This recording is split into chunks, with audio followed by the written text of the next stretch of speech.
And October is National Domestic Violence Awareness Month, and this weekend on the Lake Walk, the community came out to support a Duluth family who recently lost a loved one. In March, 27-year-old Allisa Vollan was killed by her boyfriend.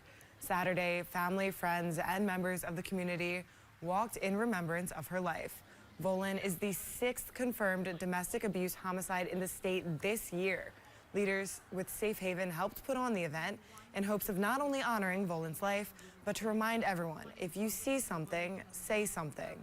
So often there are members of the community who see what's going on. So that piece, I think, to raise awareness for the rest of us out in the community, that we also have an obligation to help that individual, right? We have an obligation of, if we see or if we hear something going on, to call 911 so law enforcement can intervene before the worst case scenario happens.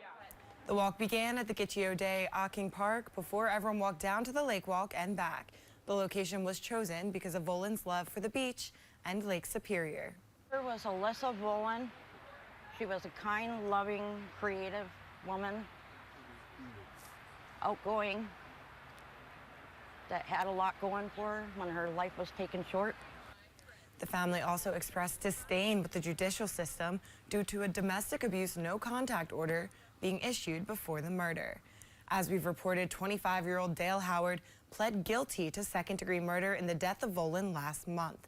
According to court documents, Howard strangled Vollan to death. As part of the plea agreement, Howard agreed to an increased sentence of 20 years in prison. The increased sentence is legally allowed because there was an active domestic abuse no-contact order issued at the time.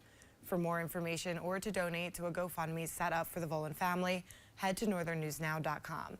And if you or someone you know is experiencing domestic violence, there are resources available. We have those details right now on our website.